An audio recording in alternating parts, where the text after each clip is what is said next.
Hey, I'm Nick Von Brack, and this is the Record Podcast. Let's forego the long intros and get right into it. We had a contest last episode. My guest was Matt Scheck, and he's doing a little Flowers for Dorian giveaway and Slap Ass giveaway. And the winner of that is Matt Kistler at _Solix on Twitter. So I will get in touch with you and I'll send you out your goodies. And this week on the podcast is my buddy Andrew Fritter, also known as Rue. He is the bassist of Heavy Heavy Lolo and Riled, amongst some other bands too that we get into. So our history together is that we toured together with Fear Before the March of Flames, and it was like 2008. It's called the Stay Weird Tour, and we weren't really familiar with Heavy Heavy Lolo at the time, but we ended up loving them and their stage presence and them as people. And that tour in general was just a hit because, you know, Fear Before and Heavy Heavy Lolo were great powerhouses of bands, and we loved playing, opening up for them and playing with them and just feeding off that energy. So it was our all-time favorite tour to be on, just for so many different reasons. But we talked about Rue's history, playing in music and whatnot. We talked about the Stay Weird tour, being naked, just in general a lot. Touring Australia, there's a good story there about them getting in a little trouble. Just not giving a damn as a band, which if you ever seen them live or heard their music, you could probably get that idea.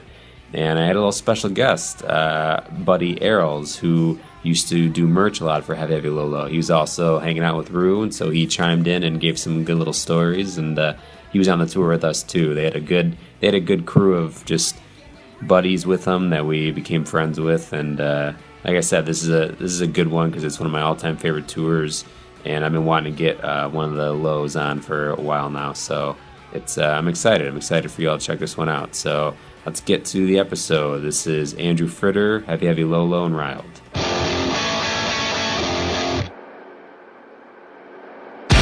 It's making me smile. Parasite is the one sin. I don't think I ever want to wake up again. Wake up, carried by ultraviolet waves. Hey, what's going on? How you doing, man? Good. You can hear me all right? Yeah, I can hear you. Can you hear me all right? Yeah, sounding good. Sweet. Okay. Oh, my window's open, but... Oh, okay, I can see your hat now. Oh, you can see me. Okay, yeah, cool. hold on, let me flip Expose it on. yourself. Okay. Hold on. Exposed! Hold on, let me turn the light on. Nice.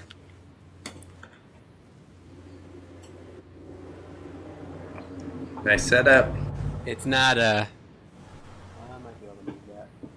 it's not super bright in here. It got really dark okay. and stormy. I can see you. Yeah. How are you doing, man? Good. Here, check it out.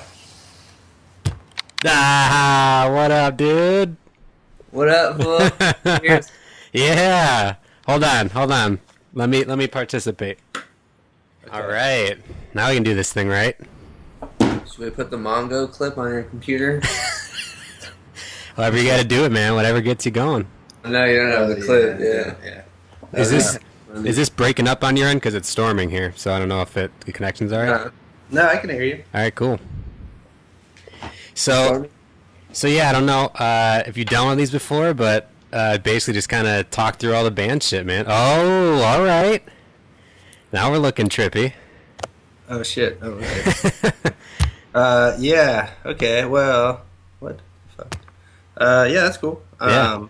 I don't know. Are you just gonna ask me questions? Yeah, man. I try to keep it as very non-formal as possible, seeing as, I mean, I'm not like a proper interviewer guy, so I just have a chat, record it, and then just put it up. Looking proper. It's looking real. Yeah. No, all this is just some phony shit, though. And Nerls, I'll just get in on you too. I'll ask you questions too, man. I won't leave you hanging. Yeah, Cool. sure. Yeah, Dan. I was gonna see if Dan could jump in too, but he's like at a show or something. I thought he was like across the world somewhere. Is he back by you guys?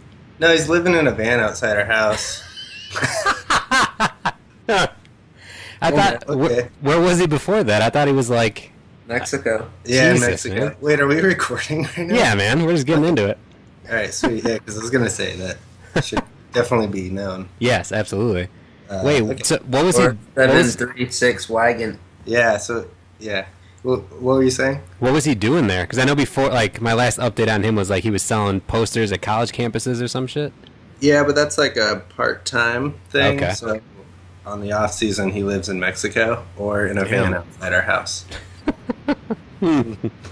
Somehow that's just I wish absolutely we could perfect. do both. Yeah, Right. So when he comes back, we call him Tan Dan because he's so tan. and he's got some long ass hair and shit. Like he's Yeah. just looking Fabio. Oh yeah, yeah, he's fire. And where are you guys now? Are you in Portland or where are you? Yeah, we're living in Portland. I'm living in Portland with the Arrows. Nice, dude. And when did that happen? Because last I saw you guys, you're all in San Jose, right? like that Yeah, area. you visit us in Santa Cruz. Yeah, yeah. Yeah, That's tight. yeah, that's cool. Probably around that time. Maybe Okay. I've been here for like just over 3 years. I came here like a year after that. Were yeah, Were you going to school, Earls? What? Were you going to school or what were you doing? I'm still in school now. Oh, nice. Okay. But yeah, I feel like, should we introduce ourselves? Does it matter? Nah, it doesn't matter. Can I Errol's? just leave it a mystery. Yeah, go for it, Earls. yeah. What's up? It's Gnarly Williams. Yeah, Errol's is mysterious, I guess. Yeah, man. Okay, Just a specter in the mist, man. Now we're all No, known. he's a killer artist and skateboarder. And what else do you do, I don't man? know. Everyone knows. Yeah. I kick it. You know. Yeah, World-renowned merch slinger. I was there. one of those fools who just kicks it. Yeah, he pretty much, we used to bring Errol's around because he's pretty good at four-banger. Yeah, that's true. And, Yeah. you'd find the Champion chips. on many different. What would you call it? Stadiums. Yes, yeah. Yeah, Yeah, everyone has their own little fucking setup. Arrows, were you on that whole tour with us? Was it you and Thuggy? I Yeah. think so, yeah. Because I was remembering, I was like, I didn't know if like you were on and dipped out or if you were just part of the whole thing. No, I was there. Nice. That was year before you guys. Yeah. Hmm. Yeah, and if you'd remember, Errol's got sick. No, I don't remember that. In fact, I feel like, right? Weren't I you was- sick? I don't know. I feel like Probably. this was the same. Was this the same tour that Errol's ate a foot-long hot dog? Well, was it one of those like gas station nasty ones? No, that was in fucking Florida. No, Oh yeah, no, but you guys Denver went to City. Florida with us, right? I don't know. I don't know. I don't remember where the routing was. I have. This is how I know you went to Florida. You guys like filmed that It was little. the ravioli night, wasn't it? Yeah, you guys saw the raviolis. Oh, that was in Florida. See, that's what I mean. I don't know where anything happened. Yeah, fucking Yeah, stolen yeah. laptop and all that. Oh, that was in Florida. Okay, because I was gonna say I remember the stolen laptops, but I don't remember where that happened. But yeah, that was it. So that was after either before or right after we played that bar in Gainesville in 1987 or some shit. One of those that video game Yeah. bar. Yeah. I feel like we. I'm just gonna go ahead and tell the story of Sure. the ravioli, just Please. because like it's Any- really important. Any tour stories? Let's just go in every detail, even if we remember them, because I want these out in the world. Okay, yeah. So like, I believe you guys had like just filmed that like music video where you were just holding pieces of wood or something like that. I know what you're talking about. Yeah, yeah. Yeah. You guys filmed that outside, like in a 100-degree nighttime in Florida, and then we went back to some spot, some guy's house that was having a party, and like it was you guys, us, and Fear Before, and then we decided to go on like an Everglades walk into the fucking swamps. Yep. Where we approached a log. Most of us crawled across the log of the like gator-infested waters, and then Mike from Fear Before fell into the water. Right? Isn't that the story? Yeah, And I yeah. immediately got up and said this exact quote: "Must have been the raviolis offset my balance." It's perfect. Yeah. What's Yeah. great It about might have been the pantry party night. that? No, That was all in- that. What? that was in Texas. 'cause Oh. we were, like, at this- Fuck! I thought What? I thought that was the same night, Nels. I even have a picture on the fridge. There's several. Okay, yeah, there's a lot of pantries. I just have a picture in my closet of Nice. like several of us in a pantry. I don't know. Anyways, It's like Binks and that I'd girl say with red hair, Jackie. yeah, she'd make cakes. Someone would make cakes. That's all I remember. Jackie with the cakes. Dude. yeah. Well, what's great about this and that time is that if you go back and if you listen to Jam Dreams, like half that album is just inside baseball Yeah. references to all Yeah. that tour. Yeah, I was just gonna say it felt like I was just describing that one song. Some people ask about the lyrics. I'm like, I mean, it's like a whole thing. You got to sit down. There's lots of stories involved, but it's so many good little stories from that tour. Yeah, the cacahuates, Capones. Cacahuates for sure. Yep. potato chips. Yep. Yeah. All of them. How about Criminal Corner? Criminal. Ah, shit. One of the D-Man TV little bits with Thuggy going just balls to the wall on his story, and then Dan doing his recreation of it, like just spot on. Yeah. Also, I feel like we should be calling you Egg Ear, right? You can go for that too, man. We can do that. Isn't that what did we call you? Egg what? I don't know. I have the picture still of the egg on my head or on my face or in my eye or whatever. But I don't. For a while, I know Trashfoot was a name that was bouncing around. Yeah. Trash was a classic. Yeah.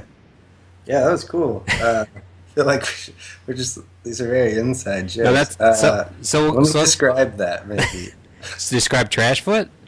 Well, I don't remember why. I think I'm it was- assuming you said trash feet, right? It was something with we got a hotel and got drunk, and I think Rob would know a story. It was something with like I was putting my foot in a bag of like chips, and I don't know if he said it or someone called me trash foot, and I was off on some shit because I was drunk. So Yeah. I remember that. Like you came home with us, or home to our house.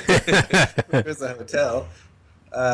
And I remember like pulling into a gas station, and also remember seeing like some other band that was on Ferret. It was like new to Ferret. oh yeah. I don't remember what that was. And then as we left, we Hold just, on, like, it was Stacy something.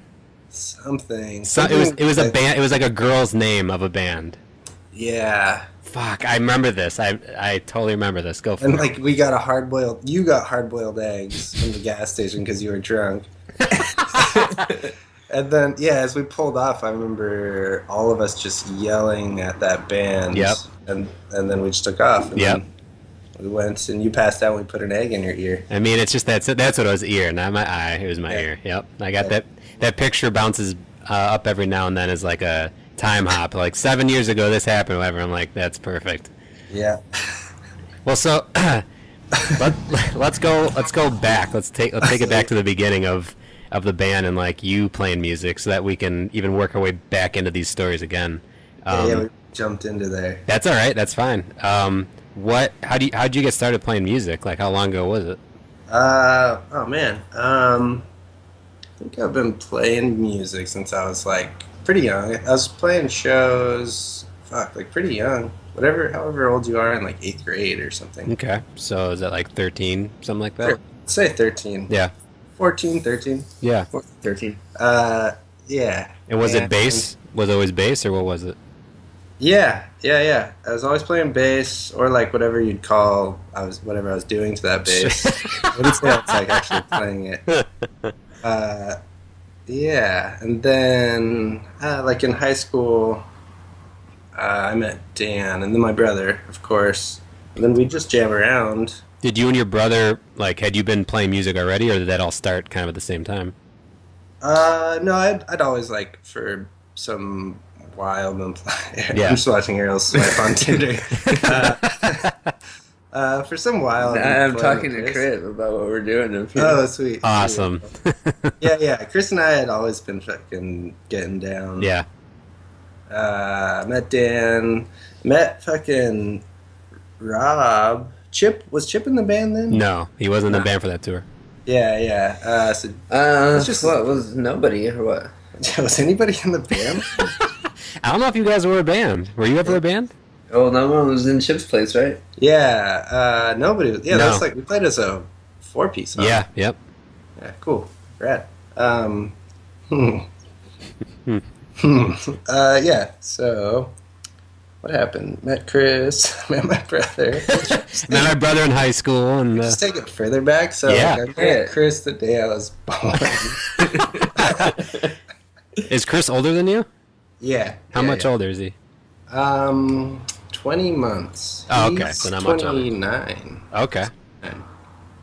So you can do the math. Yeah, sure.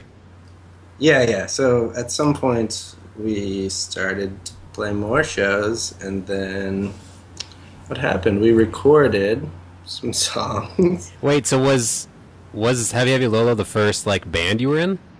No, I was in like smaller bands, but Like you could same say, yeah. same kind of music, or like, because some people they'll start off in just like a standard like punk Blink-182 band. Me, for instance, started off that way and then like worked my way Wait, you into other guys shit. did Blink covers or No, like previous bands before Dr. Manhattan were Yeah, bands yeah. that like were totally influenced by Blink-182 and Yeah. then worked Yeah, their way You up. started. Yeah. I had a band. Let's see. I had a band named Commercial, Okay. and then I had a band named Blue Star Memorial, and then what came first? Heavy Lolo or West Boss? The low for sure. Yeah, we could say it. Yeah, West Boss is this band I was in. Sure. Can't really go into much more details. It's pretty private. But so Low started in high school then? You were in high school? Yeah, I was in high school. Okay. Yeah, how old was I? I think I was like a freshman. Freshman, sure. Yeah. Damn. Yeah. That's crazy. Yeah. I mean, when I had met you, I was like, how old was I? Like 20? Yeah. It's pretty young. Yeah. I'm pretty sure we met as freshmen. Yeah, I met And Errol. I met you like through Mikey. Yeah. Mikey D, that's a shout out. Nice. Yeah. Yeah, just like playing, mostly like everything started playing a lot of shows in San Jose, Okay. creating like a scene, and like getting involved in that. Were Met there- Errol's. Were there any other bands out of that area that you guys played with that like went on to do anything, or like any kind of bigger bands there? Yeah, I feel like some influential bands. Maybe like I feel like back then it was just like really into local stuff. Yeah. I like dropped some band names. Like Sure. one was like Plans for Revenge was pretty rad. This band called Maida from San Jose was super rad. They're probably Yeah, a they little were killing more. it. They did some like- shit, right? Some real shit. Yeah, they did some shit. I think they were on like Fiddler or something. That was Okay. a label, right? Yeah, I don't know. At some point, things picked up. Started to play a lot bigger shows in San Jose, and then took to the streets. And were you when did Ferret, or the first like label bit, when did that come in? Was that pretty early on? So Days we later. did, yeah, like we were labelless forever. We did Oh, okay. have 12 Gauge Records put out one of our albums. It was Yeah. like that was our Courtside friend. in the- What? Was that courtside seats? Yeah, it was courtside.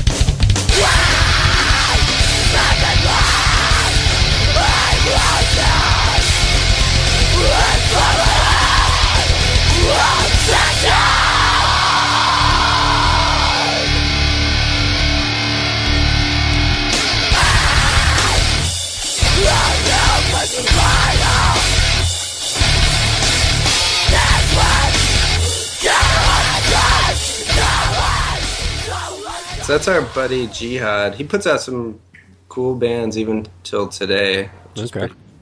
And then we kind of just started putting our own music out. We started, I think, we did Fuck It.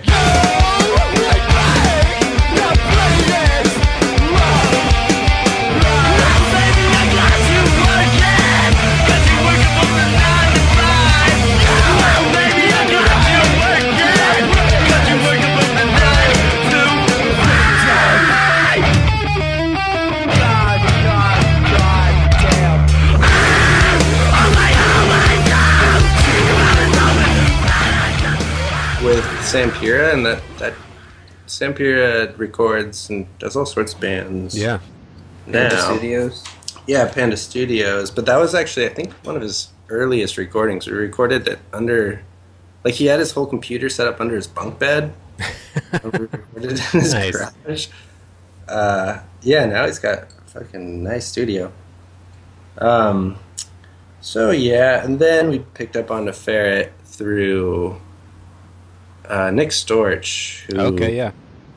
yeah, who I guess knew. New Weatherman. Yeah, he was like a sub label from Ferret. He started New Weatherman. Okay. I guess we met him through Fall of Troy, I think, something like that.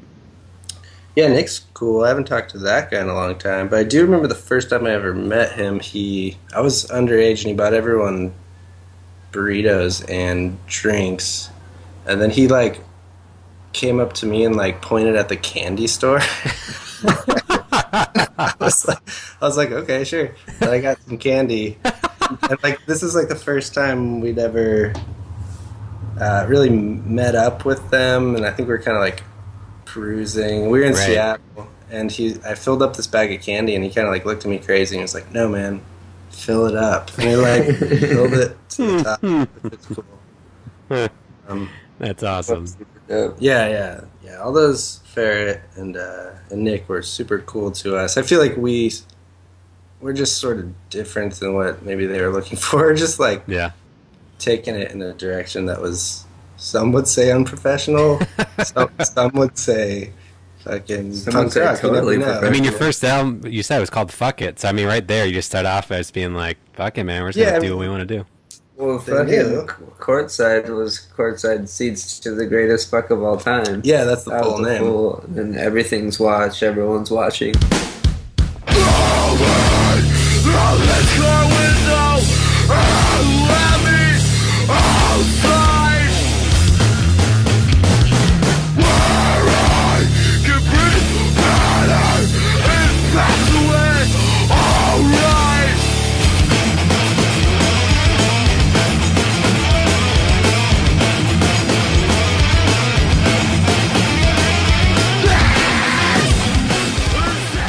And that was Yeah. on or New Weatherman. Yeah, that was on there.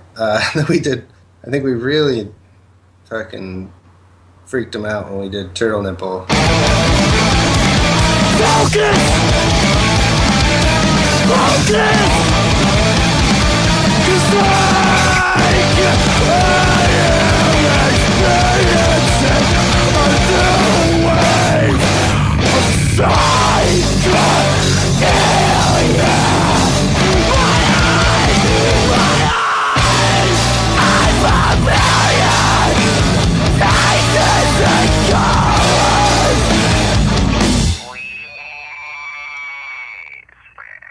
Yeah, I mean, I think they're like, I remember like us all being stoked on it and like sending it to them, like the demos. Yeah. And like, okay, like I don't know if they knew what to think about Right. it.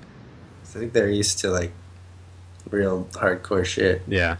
But yeah, Nice.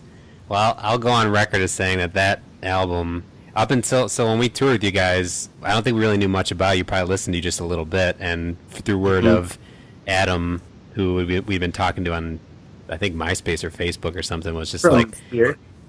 yeah, from Fear Before. Yeah. He was hyping you guys up, so then we started listening a little bit, but it was when we first saw you guys and then started listening to Turtle Nipple, like, that album is one of my absolute favorite albums of all time now. yeah. Because it's like, to me, it, like, is the most metal album and also the most punk album. Like, it, like, fucking tops both genres. It transcends the genre, man. It's so good, though, man. It's so good. Like, there isn't a time I can just hear one of those songs and just, like, casually listen. Like, I have to fucking go nuts. Yeah. It's so good. It's still pretty fucking heavy, dude. Yeah, man. Yeah, it's like mellow as fuck, but it's fucking, yeah, it was like, it's crazy. I still have that like bass cab that I play through, one Yeah. of them, the two, and even yesterday, I'm playing the show on Saturday, and like we're gonna share some equipment, Yeah. and the other bassist was like, "Well, can you like, is it cool if I play loud, or like can it handle my head?" And I was like, "Oh man, like this thing's been fucking destroyed. I don't think you could play loud enough to Yeah. like it's been through the ringer." Well, and if you ever find yourself bored or looking to just kill some time, you should put on. I interviewed Casey Bates for this. Oh, I listened to it. Okay, I was gonna say. I loved like his idea, like his first impressions of who we were was so funny. I was so excited when I talked to him about you guys because I was like, okay, now I need to, as soon as I can, I need to get one of the lows on to talk about it, like the reverse thing, because like he was just like didn't know what to make of you guys. Yeah, I loved how he like. I didn't realize at the time that he had rented a whole different studio because he was afraid. He was nervous to have us in his studio. That's so good. So, and you recorded with him. Was that your first full length album? Yeah, pretty much. Yeah. Like I think we had done like I don't know what is everything or that was Everything's Watched, and then Courtside Seats has like I don't know 10 songs or something. Yeah. But I don't know. That wasn't much of an effort. So yeah, that was really the first album. Okay. That we put a lot of effort into. First real one for sure. Yeah. And that one, did you guys went in and had the songs all written and just knocked it out, or were you fucking around in the studio? No, we pretty much at that point. That was probably like the last time we did that, where we had it all like written, and then just showed up to the studio, recorded it in like a week, and then took off. Gotcha. Yeah, that was in Black Diamond, Washington, outside of Seattle, at Tom Pfaffle's house, I guess. Yeah, somewhere out there. Okay. Yeah, they had us up in this loft upstairs above the studio, and they're like, I guess Tom Pfaffle's mom. Tom Pfaffle was like this guy who was like older. He's probably in his like 40s. Yeah. Who owned the studio, and his mom lived in like there were like 2 lofts above the studio, and his mom lived in one, and so she'd have to come through our room to. We were just like, I don't like empty bottles and freaking joints and stuff. Pretty weird, but it was great. And when you guys were touring around that time, were you just touring with basically just metal bands, or like what kind of tours were you getting on? On those ones, I feel like Harold probably remembers a lot. Like there were a lot of like grind bands. Murder by Death. That was a fun one. Do that. Oh, you did a Murder by Death tour. Now that I would have loved to see. One, they're different, you know. Yeah. I feel like that was with Thursday, and then Murder by Death. They had like a homie who was there playing in a band called Mustache. That was super cutty. Wait, wasn't that fucking? You remember that, dude? Yeah, it was like Fear Before or something, wasn't it? Or no? I think it was one of the Murder by Death dudes. Oh, okay.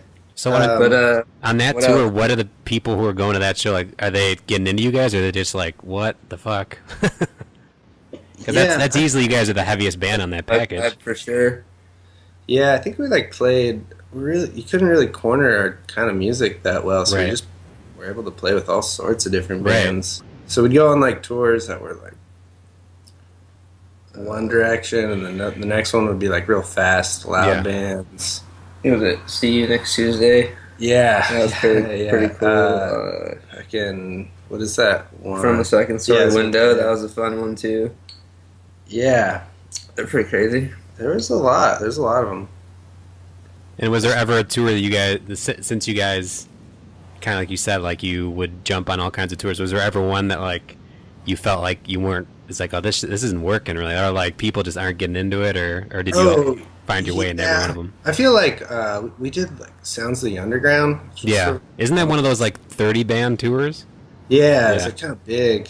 It was all right. It was kind of weird because there's like we have a fan base that some people like us and then other people hate us. Right. Like,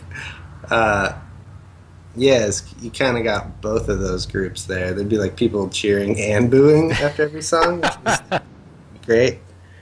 It really sort of hardened our souls. Yeah, I'd say we got into a lot of just going on stage, not playing our songs, and just like making fucked up noises.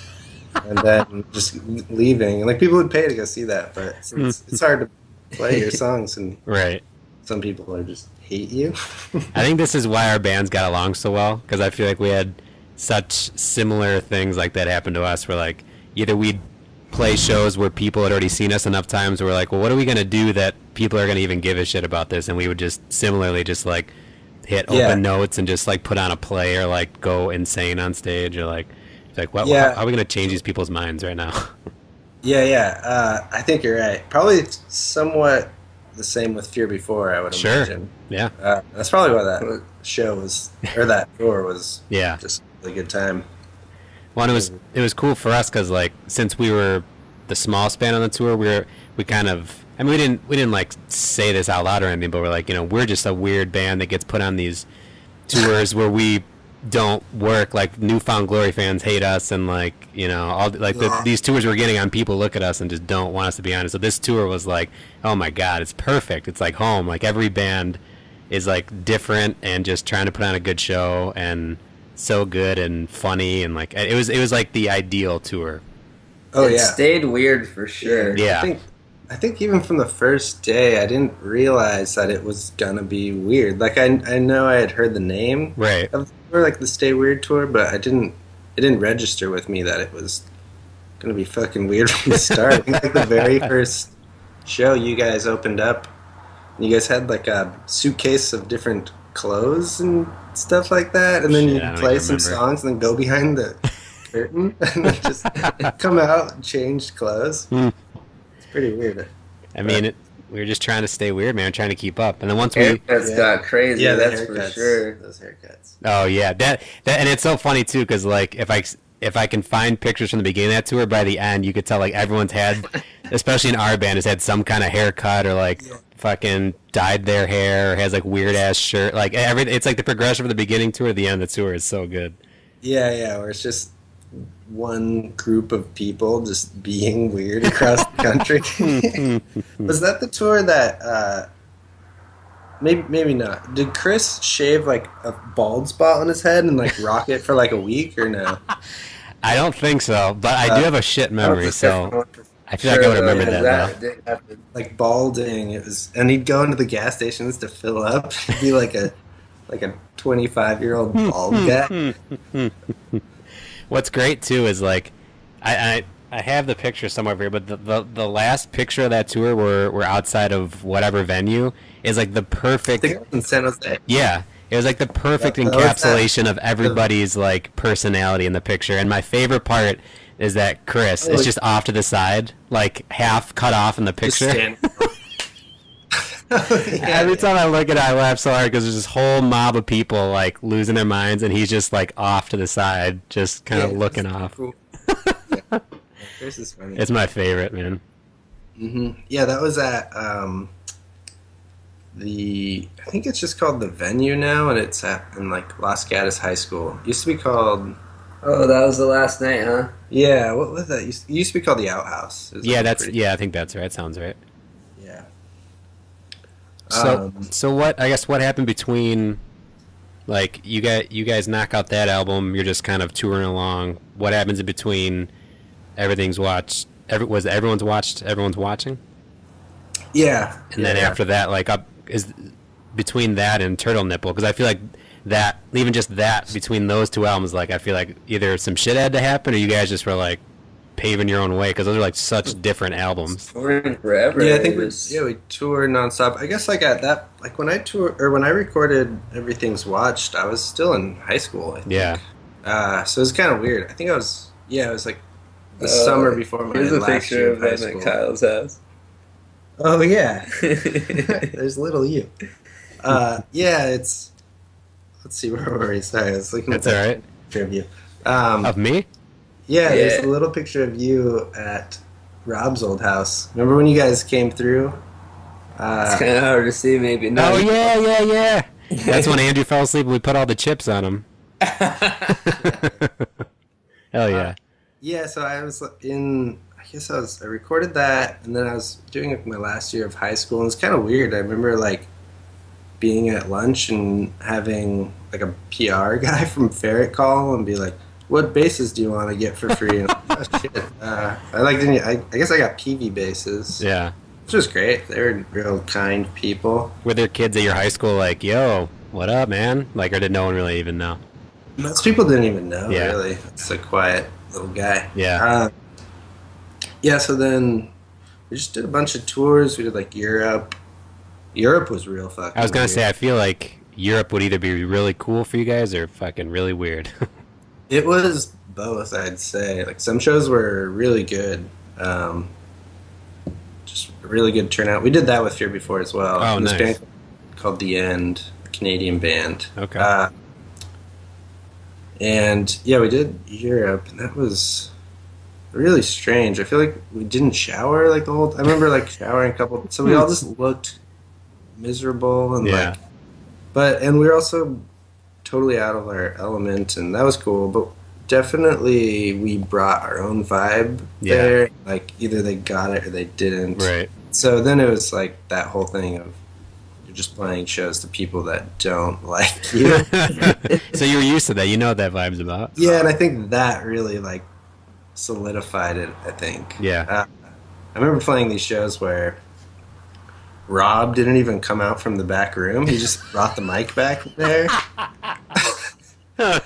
and like Dan would play some songs and then like just give his guitar to people, and then Chris and I would just keep playing the song even though someone was just like fucking making fucked up noises. And that was right when I was starting to get free basses, so I just like put my bass on the ground and just like slide on it like a surfboard.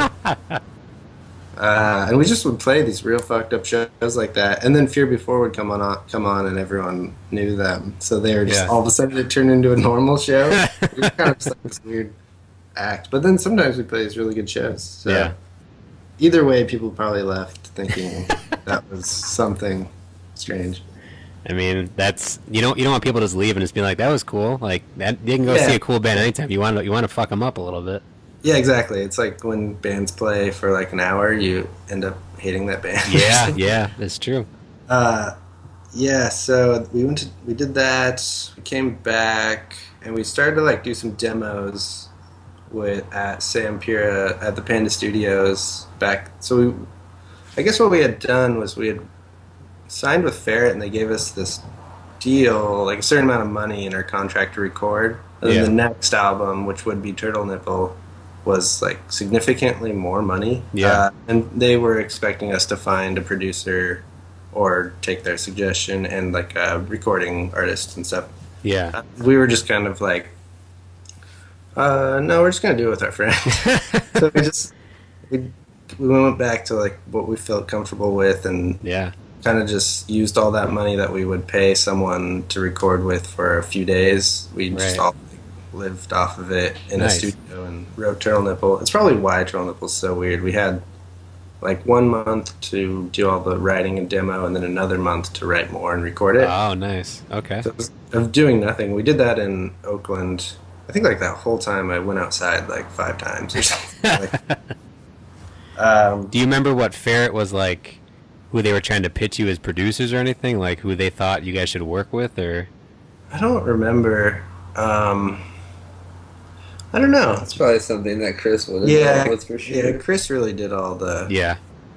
It just, to me, I just feel like you said, you wanted to work with your friend and someone who knew what you guys were about. So I feel like a label would, I mean, not necessarily them, but I feel like some labels have been like pitch you the completely like wrong kind of producer. So I just didn't know if they're like, oh yeah, like some like pop Yeah. punk producer or something. Yeah, I think the whole time we were on Ferret, they were trying to figure out who we were. I think we really confused them a lot. Yeah. I think what it was is they'd heard some things and like some stuff, and really just a lot of people were going to our shows. I think they were just kind of into it, Yeah. just based on that, rather than really not knowing as a real band what we were like, which was way weirder. What did they make of demos from Turtle Nipple? I think they liked them, but definitely the demos, it got weirder. Like, it definitely got weirder. They're pretty cool. It'd be interesting to listen to those again. Yeah, and so Sam was really great with that. Yeah, that album sounds awesome too. It sound like the quality of it's really good. Yeah. Sam, I mean, we took a long time. Like, him and I would just sit there. It was pretty nice to have as long as he wanted, really. So I just set up, like, maybe 4 bass rigs and then a bunch of speaker cables and just record one part and then switch to another bass head and plug that into a different cabinet and set up all these different things. Some guitar heads or probably like 100 pedals were all just kind of waiting. I think we all kind of did that. So that album's kind of neat because it's like one part would have all of us would be on this one guitar amp bass setup.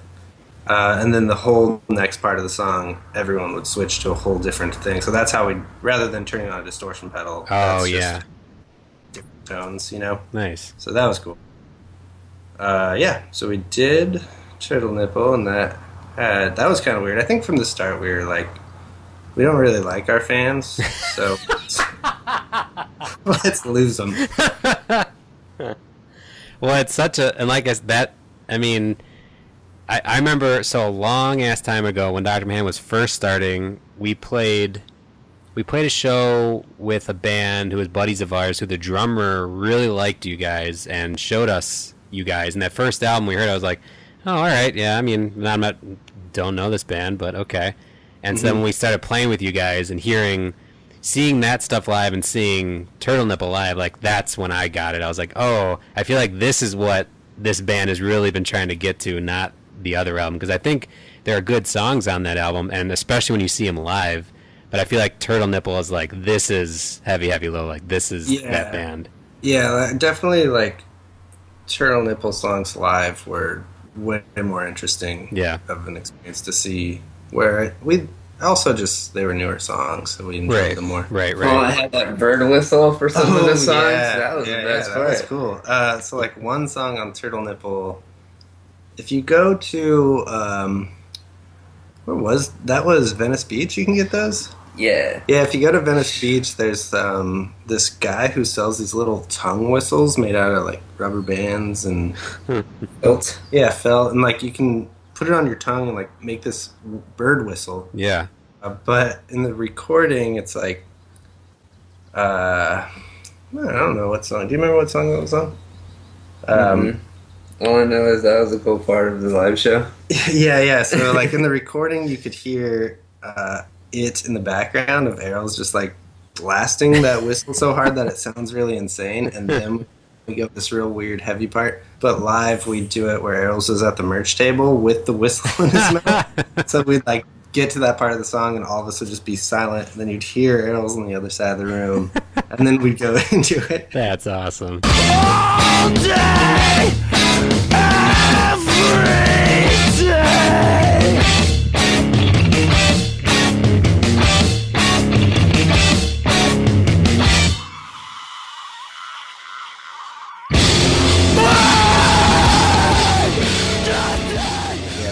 It's always cool because everyone in the crowd would just turn around. Right. Yeah. They What would the all hell? stop doing everything. Like, it would just be silent, and then from the way back of the room, it would just be such a loud whistle.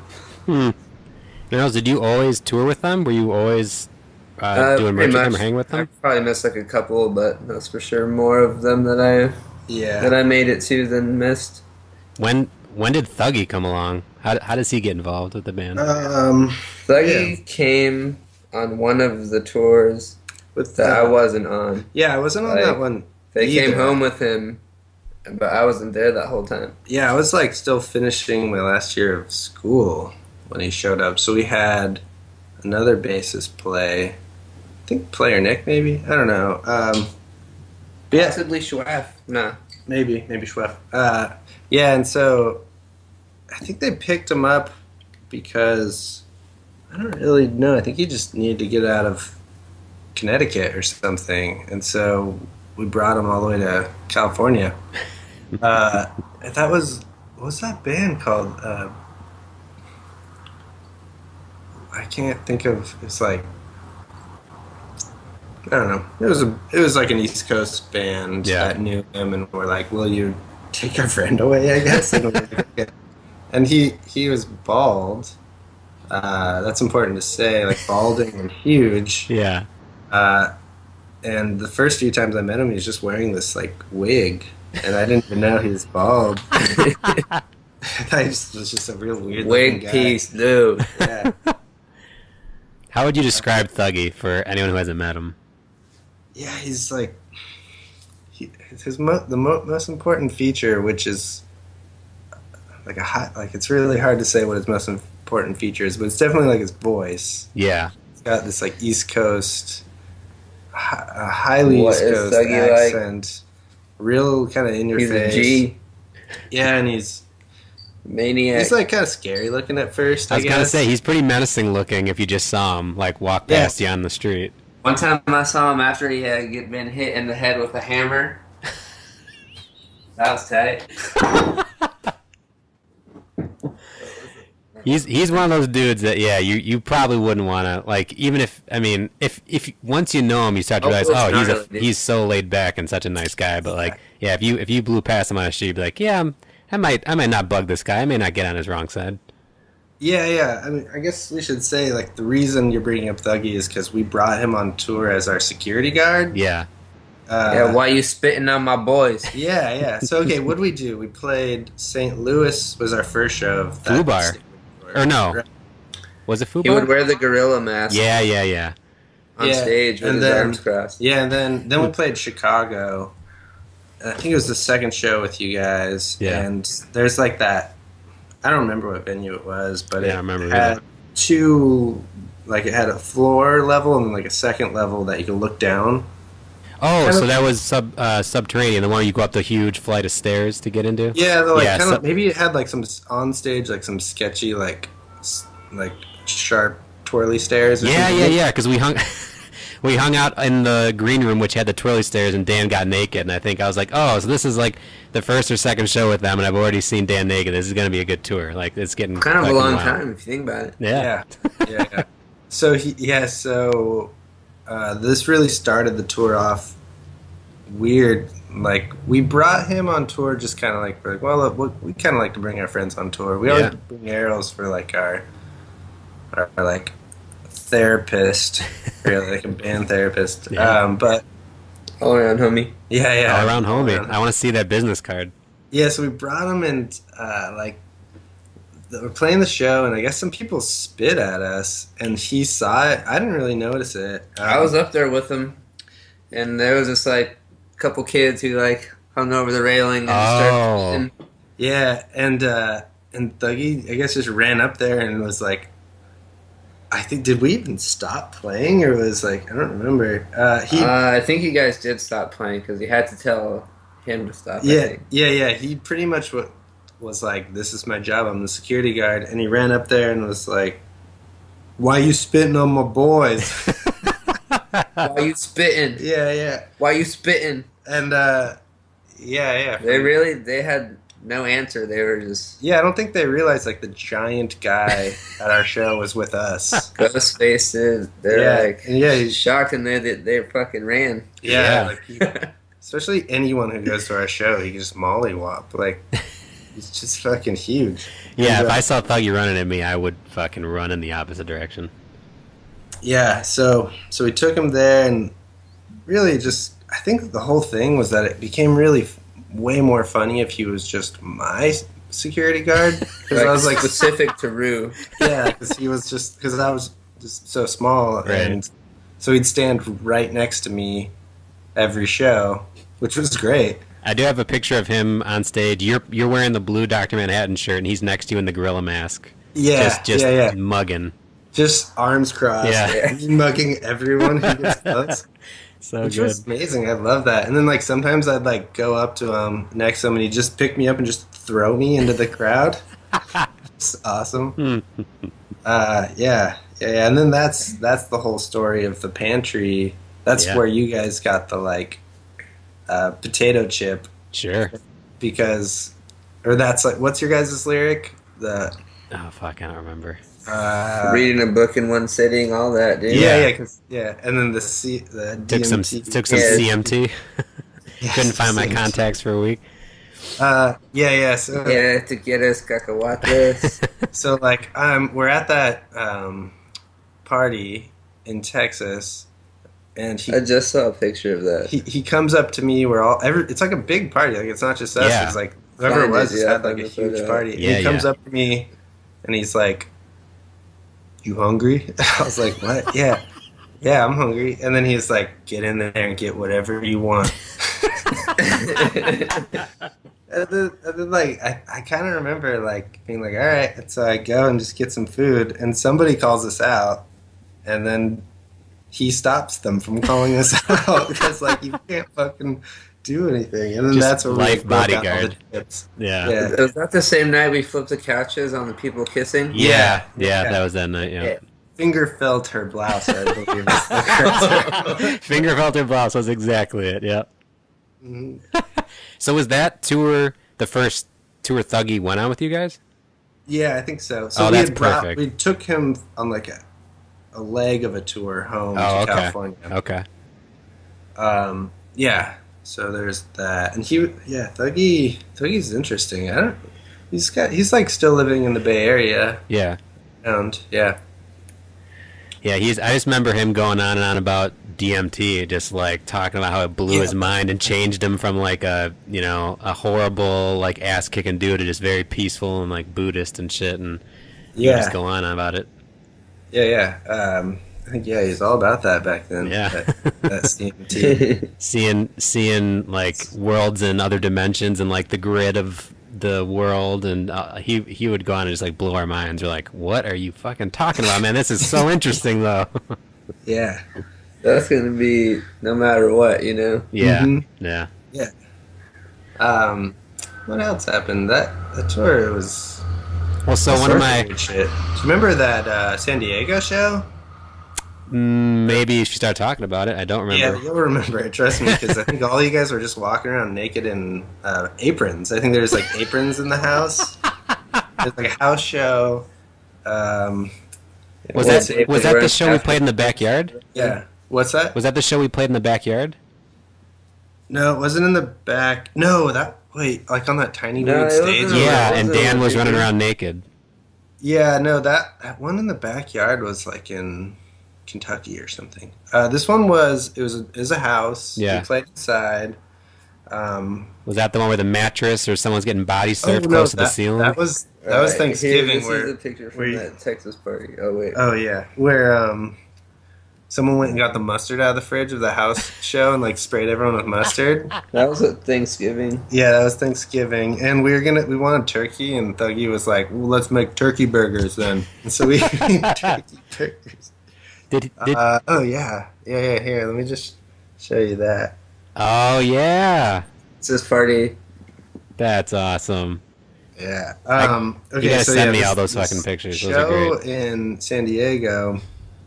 We had just played this show in like Hollywood, where we also played Scantily Clad. Yeah. And there was like a whisk. You guys had the day off, and we just played this one-off show with Bleeding Kansas. And then we went to San Diego, Yeah. and yeah, it's hard to describe it except for that we were in the corner of this room. You guys would play these covers sometimes, and I definitely remember you guys playing Yeah. like some fucking party covers, and people were going nuts. And yeah, and then Adam from your band, or maybe it wasn't Adam, Matt. Right? Yeah. Singer, guitarist. Yeah, I think he was wearing an apron, just totally naked, hugging people. I Yeah, mean, there was a picture of me like holding them all the way up. Yeah, that's what it was. Yeah, it was a fucking good show. It was a really good show, but everyone was naked. That's kind of the weird thing, was that Fear Before was weird, but I think because they were a little more established than Right. like bands, like they weren't as weird. And I think we were just, I don't know. that was the balance. That was Fear Before. Like they were weird, but kind of contained weird. But Yeah. we were kind of in the middle. We were like, okay, well, we're up and coming, so we don't want to like fucking freak people out. But then we saw you guys. We're like, oh, we can just fucking go ape shit. Like we don't have to do anything that we don't want to do. Yeah, because at that point, I think we definitely had realized like just do whatever the fuck we want. Yeah. And if People freak out no matter what. yeah, exactly. And so that was sort of a paradigm shift even before that. Just play whatever you want. Right. You know. That's why Turtle Nipple. That's what the album totally feels like. Just like we're gonna fucking play anything we want. No one's saying anything about it. Yeah, exactly. I think that's around then. Some other things about that day in San Diego. I don't know where you guys went, but we like. I remember fucking Chris like ran off. It was like next to our friend's house. So he was living there for a little too or something. He like knew. Do you kind remember of the fucking realest thing about that night? when we broke the door? Yeah. So like Chris ran off. We were like, get in the car, we gotta get Chris. He was like fucking drunk running through like where was like what is that? Lincoln Heights or whatever. Lincoln Park, we'll call it that for now. He ran off and we're like, everyone in the car, we gotta go. And someone left the back door open, but we had a trailer, the back door to the van, so when I turned the corner, it just crunched our door. Yeah. So luckily it was like towards the end of the tour, so we just, I don't know, like I think we tied it down. We just like tied it on. What else? It got pretty weird. Well, I always, the one big thing that sticks out to me is when we played Louisiana or New Orleans or wherever in that like swamp, and then Rob put one of his buddies on the guest list who ended up trying to steal all our shit. That was like open the trunk. Yeah. It got real. It got real in a minute. No, dude, that was crazy. Yeah. And then Rob and Thuggy beat the fuck out of him, dude. Yeah. We laid it all down. Okay, so we played the show. We let him on the guest list. This guy came through and like we pulled up and he was like banging on our door like Rob, like of our van. Yeah. And then he's being all weird. Remember his girlfriend had like a puppy or something? Yes, she did. So everyone was like, you guys are the group with the puppy, you're great. Yeah. And the whole time he was just stealing our stuff. He stole like your guys' bass. Yep. Stole my laptop. Stole Mike's laptop again. Yeah. And like a whole bass. And he was like helping us look for it all and shit. Yeah. And the only option was you stole it. Open your thing. Well, what was perfect was they had that dog, and the room that it was in, it was just Matt. So it was like the girl showing Matt the dog, and Matt was like, "Oh, sweet, a dog." And all that time, she's like blocking interference so he could be running shit out to the car. Yeah. And so then Thuggy and Rob are beating the shit out of this guy. Before that, like I remember we went up to Rob and we're like, "Dude, we gotta talk to your buddy." And Rob was defending him at first. He's like, "No, this is my homie. Like he wouldn't do that. Like I'm not gonna ask him. Like this is fucking awkward." And we're like, "All right, man. Well, I don't know what to do because it's nowhere else, and he's the only person that's been in there." And like he had to like shamefully ask him like, "Look, I'm sorry, man. I don't want to do this, but can you open up your trunk?" Like still had his back up until the moment the trunk opened. He immediately starts punching him in the face. Yeah, because he was made to look like a fool. He had defended him, and then the second it opened, the police came and handcuffed him. And even when he was in handcuffs, Dave was taking a picture of him. Yep. And he tried to like headbutt Dave and all that. Yeah. Like that was the only time I'd ever. The cop was like, "You're lucky I don't just leave you here with these guys." Yeah. Like that was crazy. Like the cop rolls through in his huge vest and shit, just looks at these two dudes beating the shit out of this guy, and then this is what happened. Like Rob was just like, "This guy stole our shit," and then the guy was like, "No, I didn't," and then immediately the cop just fucking. Like ground pounded him and just like also beat the shit out of him. Well, so right before that was happening, and I was like, I ran off because I was like, I'm gonna see if there's like a cop around, and coincidentally there was one, and so I grabbed him and we were running back, and I was like explaining it to him, but he was just kind of like rolling his eyes, and then you got that guy? Yeah, I just like ran in front of the venue, and there was a cop that just happened to be there. Yeah, and he came back, and so Rob started being like, "This guy stole our stuff," and the other guy was like, "No, I didn't," and as he was doing it, he was trying to listen, and then that's when Dave tried to take a picture. He went to headbutt him, and the cop fucking just like give him the people's elbow, like fucking body slammed him. Fucking got him good. Yeah, and it knocked him out cold. And the saddest part about it is he slams him down, he's knocked out cold, and then like the girlfriend is like pulling out like their whole livelihood out of their car, like all these clothes, and she's crying, and it's just like, what is fucking going on right now? Like, there's a sad scene here. But I didn't feel that bad. Oh, I didn't feel bad for him either.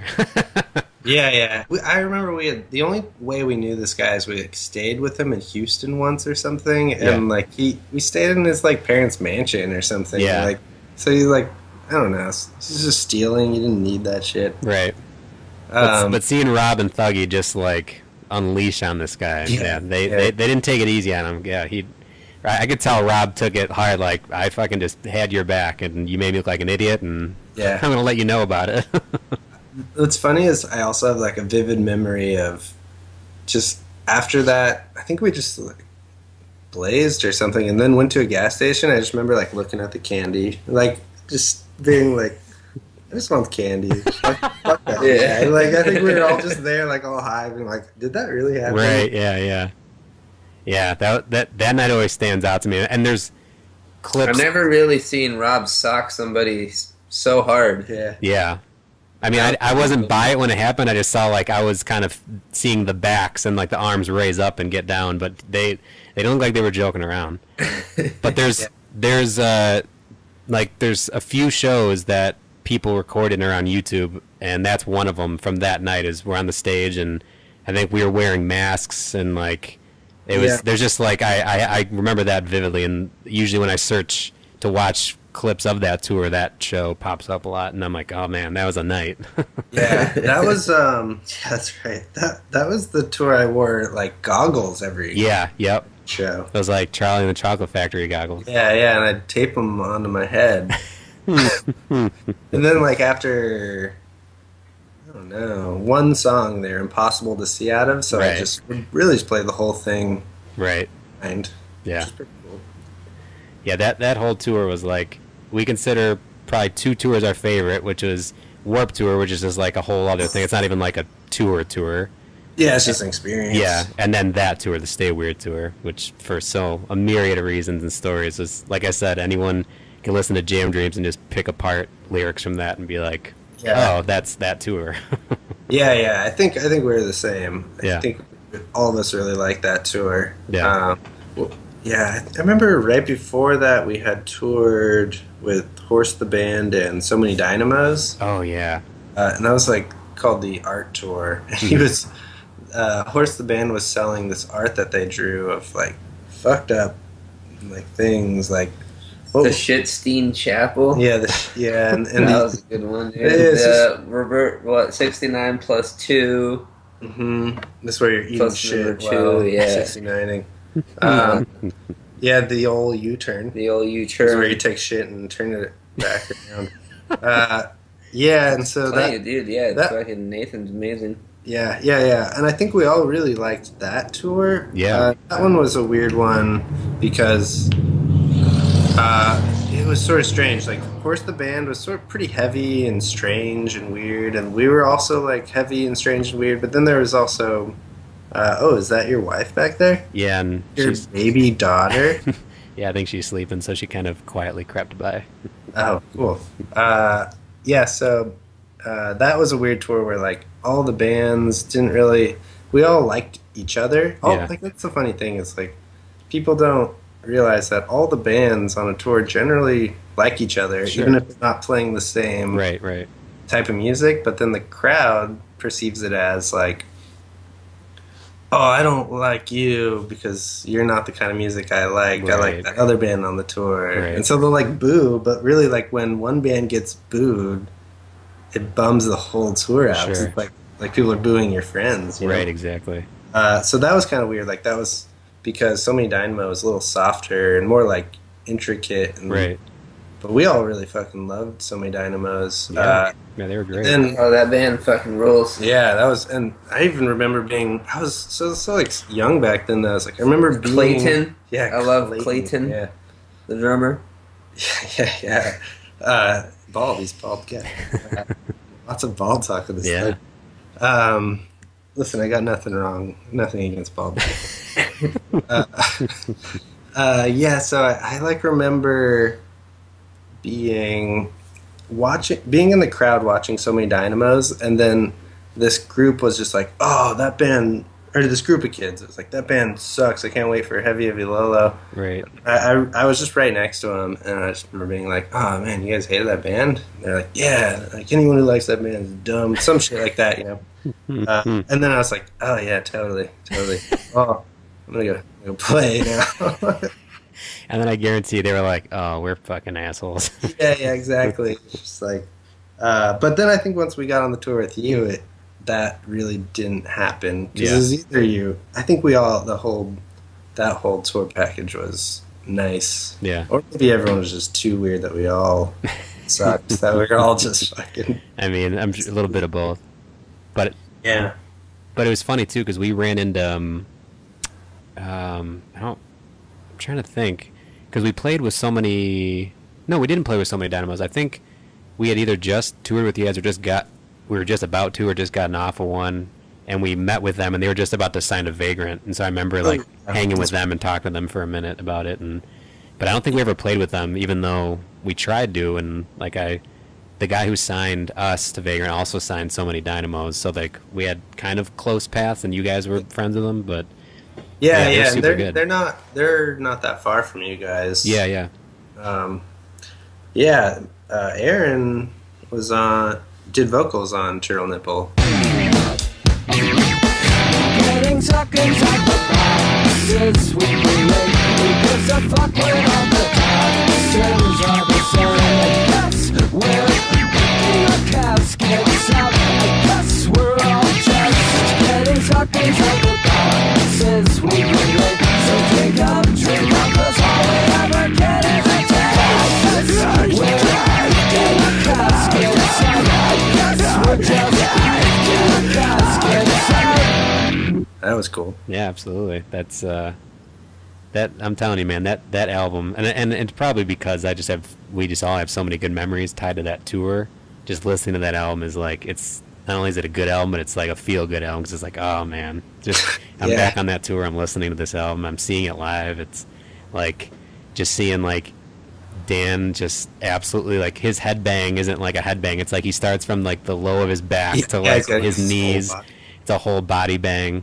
Like Rob's, I remember when we played in Southern Illinois and he probably did it multiple times, but I have a vivid memory of him just like he had the microphone in one hand and the other hand he just I remember him spitting into his hand and like looking at it on stage, and then you were doing your goggles and like kind of weird crippled movements and shit, and like I just remember there's a couple of those shows where I was just like looking at all you guys just being like, where am I? What's happening? This is the best. Like watching you guys made us, and that's what it kind of plays into looking at pictures of us from the beginning of the tour to the end, because the more we watched you guys, the more we're like, we can just let loose, like we want to just be absolutely ourselves, like because they're doing that and we got to do the same.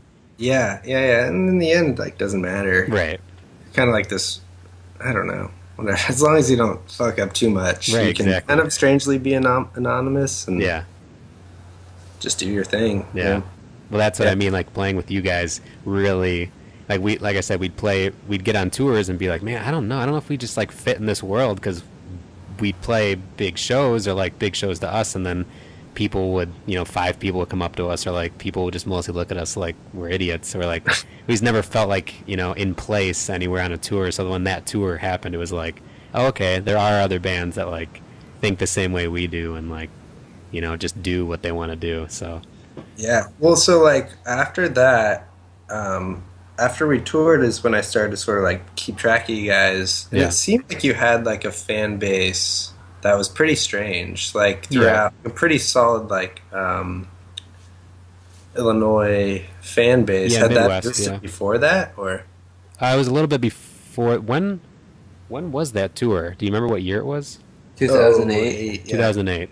So we had pretty strong Midwest following, and then just kind of like little bubbles throughout everywhere else, and but I remember we did like I said, most tours we get on, it'd be like we just kind of grab a few fans from each show, but that tour was like, odds are if you went to see one band, you at least had a good time, even if you weren't buying shit from all the bands. It wasn't like you saw one band and left. Like, you hung out for the whole show and had a good time.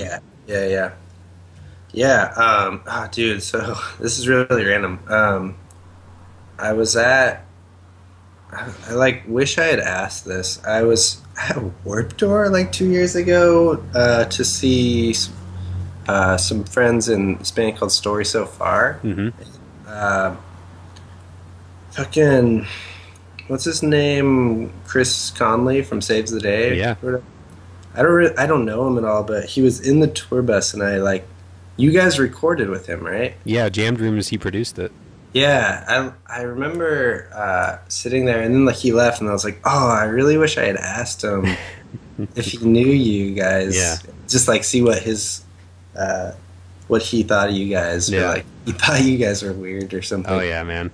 Yeah, he was.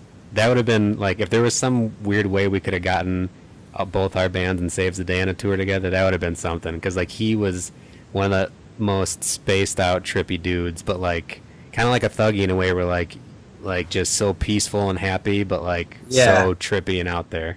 Yeah, it's like it was my opportunity and I missed it. I should have asked him what he thought. No, he would have been in good company with our groups, because he was just very much laid back and loved I mean, he liked our band, he liked weird, all kinds of different music. So I think that would have been a good. You should have just laid it out on him. I know, right? Just my dick on him. That's what you mean, right? Yeah, that is what I mean. Yeah. Yeah. So yeah, we did Turtle Nipple. So what?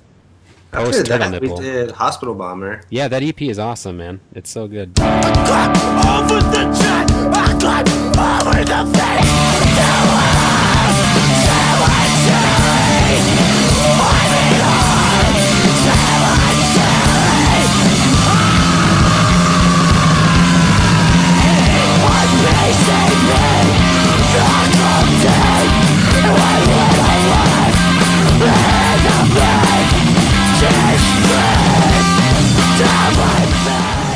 Yeah, that one's. I really like that one. I'm pretty proud of it. Yeah. I think it's like it came back around, and it's got a really nice blend of weird and heavy that we kind of started with. Right. And that one's cool because we did. That's all recorded live except for vocals, which is pretty awesome. rad. I feel like a lot of people don't realize that, but yeah, it was like all one takes. That's awesome. All together, which is cool. And then I think that has this song. The first song on that's like 15 seconds, right? And we recorded that when Dan ran to the bathroom to pee. Chris and I were like, "All right, fuck it, let's write a song before he comes back." And we did that song. That's awesome. So we've only played that song once. Yeah, that makes that even better. Yeah. And similarly, so that was the last thing you guys did, like the last EP, last recording? Yeah, we had, in the end, we were playing these kind of one-off shows whenever. We went to Australia. That was cool. That was a really good time with some friends in this band called Total Unicorn. Yeah. They're awesome, this Australian band. And lots of people came out to those shows. I was surprised. We were playing just really kind of packed shows. Yeah. Kind of years after we had really kind of had a large following. That was neat. We played in this Adobe hut that was built inside of this art warehouse. And it was packed. It was totally filled. And then outside of the Adobe hut was also just crowded. So, like, sure, if a fire broke out, it could have fucked. But, so we played these really... That was in Melbourne, I think. Was that the tour that, like, Rob got into some shit? Flying and the TV show and all that? Yeah, when he got on border security for not getting a work visa, he got a tourist visa. For any of you who don't know this, I think it's on YouTube. Like, search border security. What would it be? Just Rob Smith or something episode? Yeah, it'd be like heavy, low. Yeah. Security Australia or something. Yeah, it's amazing. And so the way they caught him is that he didn't have any credit cards or debit cards at all. He only had cash. And how you get that. I don't know. That's really deep. Right. Whatever, Yeah. but they must have just looked, and then they're like, you only have like $76 or something. How are you going to exist on Okay. vacation here? Yeah. And then in the end of the episode, it says that we didn't. Robot. They kept saying Robot. Robot had to go home, and they say like he didn't get to play his shows, and they like show our Facebook and all the shows on TV. Like they pretty much show the tour flyer on Australian television, which is funny. So they just have to kind of say that to make themselves look good or something? Or? Yeah, but in the end, they're just pretty much. They just said if you sign this, waive this, so that we could play it on TV, then we'll just let you go. Oh, okay. So they did. Nice. Yeah, that was a good show or a good tour. Yeah, that was funny. That was like, I remember I didn't even play one of the shows because I was taking this.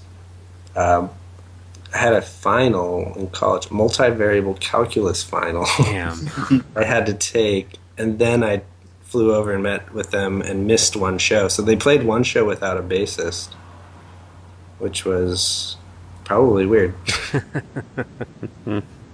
So I remember were you going to school yet when you were on tour with us, or were you like starting to scheme doing that, or because I remember we talked about it a little bit. Yeah, you were going to school a little too. Yeah, Like, I think. Yeah, I did this thing where I'd go to tour for a quarter, or go to school for a quarter, and then tour for a quarter, and then back and forth for a while. And what did you get your degree in? Earth science, so like geophysics. Nice. Mm-hmm. I just remember you would be real knowledgeable about like space and stars, and like I thought you were going to go to NASA or some shit, like the way you were talking. Yeah, I have like a degree in planetary geology. Damn. Pretty weird. Yeah. Very strange. Strange worlds out there. So what do you think of this planet and how hot it is? Give me the lowdown. Oh man, well I'm living in Portland. It's not that hot. It's like pretty hot right now. Yeah. But it's still in only comparison to last year, this is nothing. Yeah, it's only like 85. It's gonna rain tomorrow. Yeah, it's been cloudy for weeks straight. Oh, okay. So it's not so bad then. Yeah, well, okay, we don't have to talk weather. No, I'd like to. It's like 103 degrees here, and it like just stormed its ass off for a minute. So. Oh, okay. Well. Not that hot yet. That's all we really know. Yeah. So what music post Heavy Low Low is there? Because I know you've kind of bounced around and still done some stuff. Yeah, it's a lot. Nothing like serious like that. Yeah. I'm not really interested in getting like touring around. Right. I do like small things, play around, or if friends that I come to town, I'll play with them. Yeah. Me and Dan did a band called. Well, let's step back. I guess let's forget about Dan for a sec. Let's step back. I guess Heavy had these. We had a few more songs that we never recorded actually, and that's a band with Chris, our drummer, brother, and Sam Pira and Rob called Cutter. Okay. We have these songs and we've kind of like played them a bunch, but they're private. We even recorded them, and they're really cool recordings. But send them to me, please, just for my own personal. Okay, I can send them to you. Nice. But we just never put them out. I don't know if we ever will, to be honest. It's kind of a weird thing. I don't know why. These random, cool, weird. They're pretty much like if Heavy Low Low continued to get weird. Nice. And they're pretty rad. I'll show them to you. Awesome. But then, when I moved to Portland, I started a band called Donkeylips.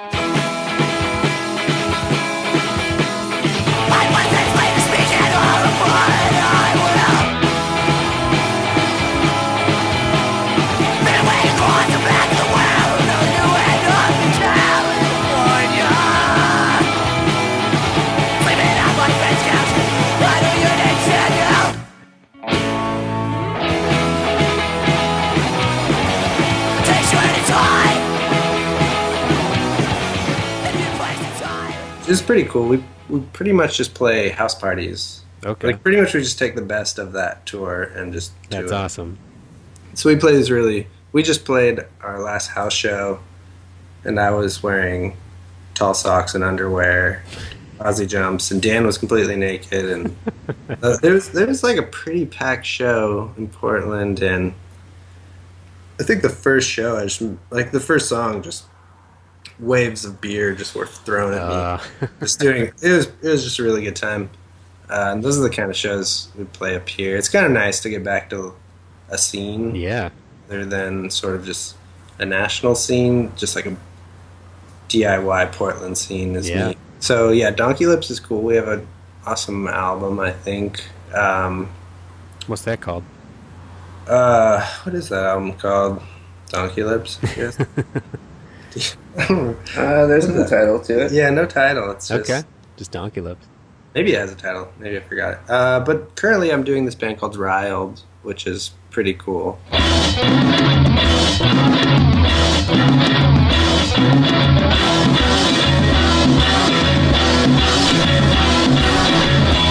me out and asked, how'd I get stuck down here? Some fella took game and zero got me. Here we are now after all these years. I think I just saw something about that band, like a flyer or something online. Yeah, you probably... Yeah, Saturday. Yeah, Saturday we're playing under this bridge. Nice. It's like with a generator. Ask a Punk, that's how you get there. Yeah. There's not even an address, it just says Ask a Punk. So it's kind of a punk show. But, That's awesome. we play around. I play in a couple, like Donkeylips, and then pretty much it's just nice to, like, the Portland scene's pretty fun. And I don't know, like a corner of it, I guess. Bunch of cool punk bands, pop punk bands mostly.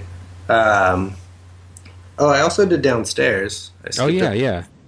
Was that with Rob, or who was in that? Yeah, with Rob.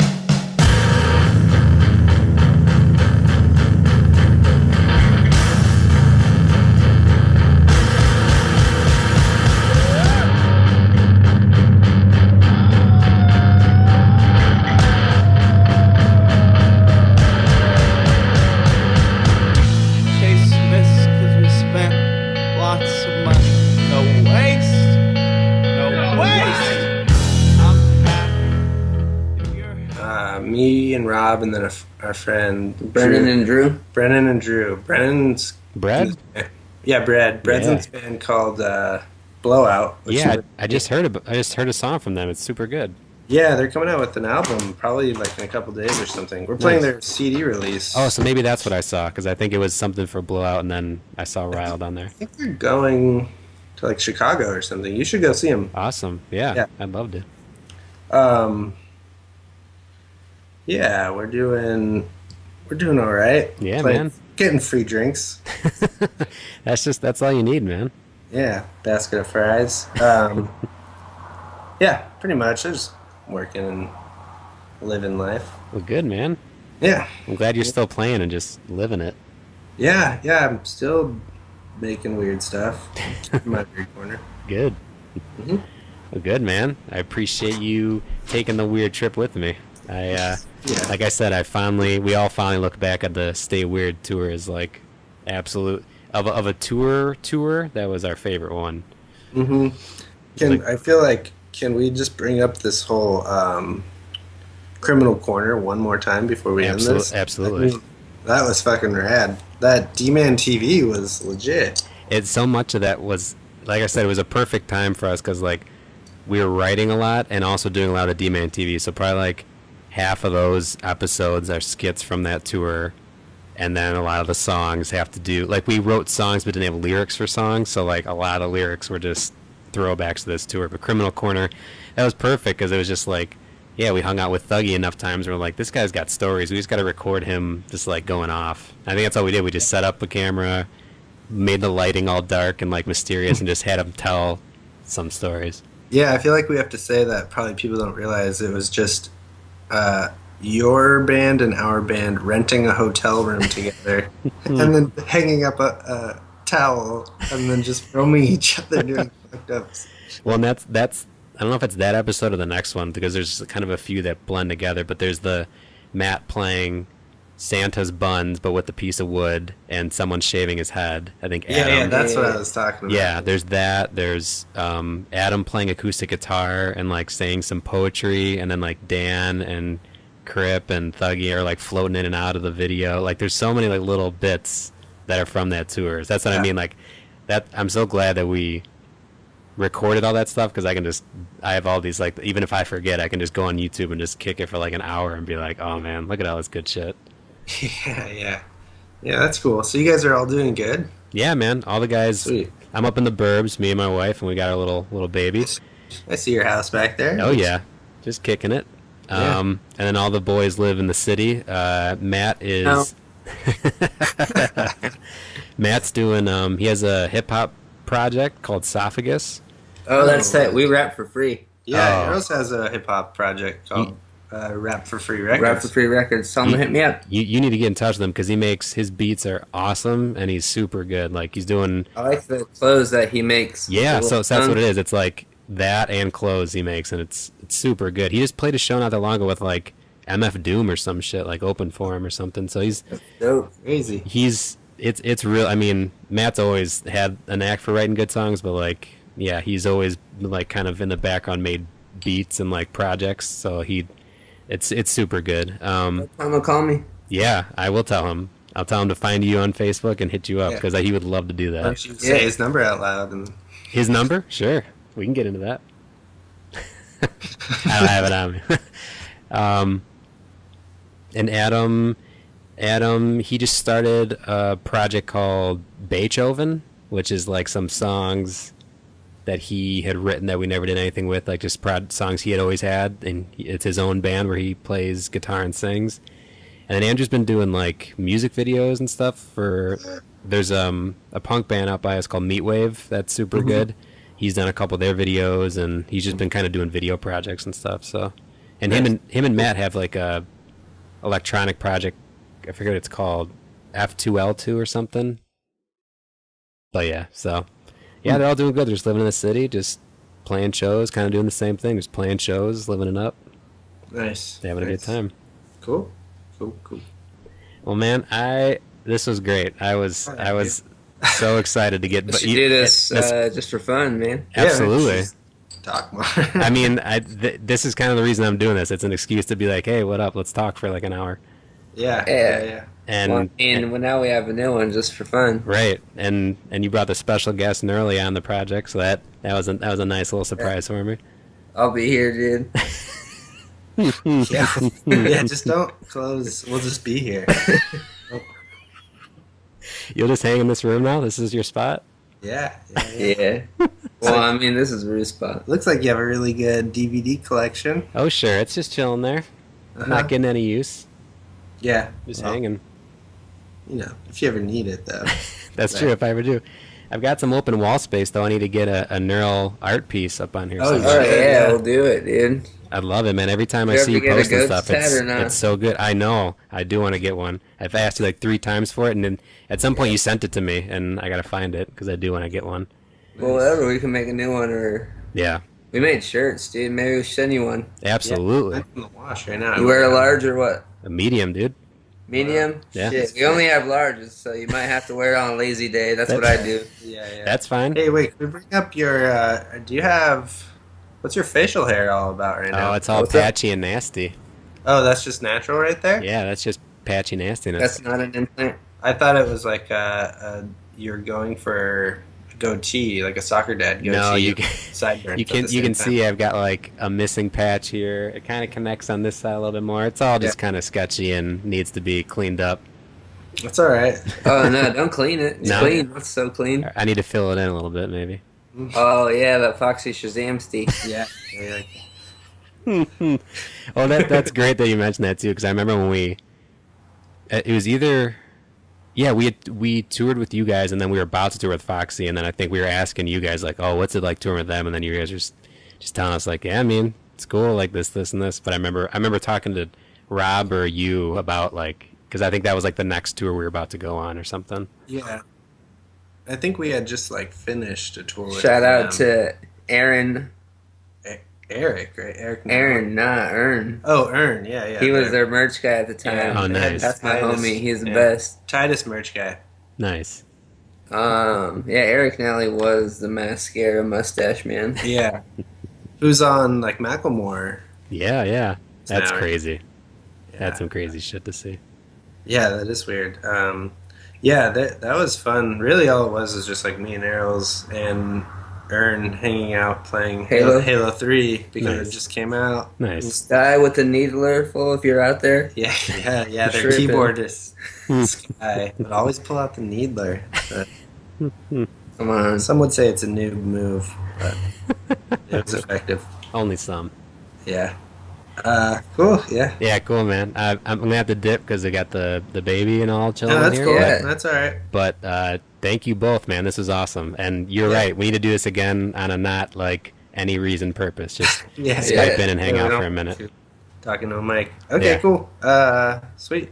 Cool, When guys. does this happen? So I'll have to do the math, but it'll probably be like 3 weeks. I do it every Wednesday. Okay. So I think I'll message you on Facebook and just let you know when I have a date for it. But I think like 3 weeks ish. Cool. Dope. Rad, dude. Cool, man. That was fun. Yeah, thanks guys. Thank you both. It was so good seeing you. Yeah. Yeah, Thank you. It was good to see you too, man. Take care of All right, yourselves. dude. Hey, come visit us here. Yeah. I would love it, man. I'm hoping I can. I'm hoping I can get up there soon. Bring the whole fam. Yeah, You're- I will. If I Hey. do come, it's the whole fam. Hell yeah. You're a fan, man. All right, boys. Good seeing you. All right. Hey. Later, dude. Later.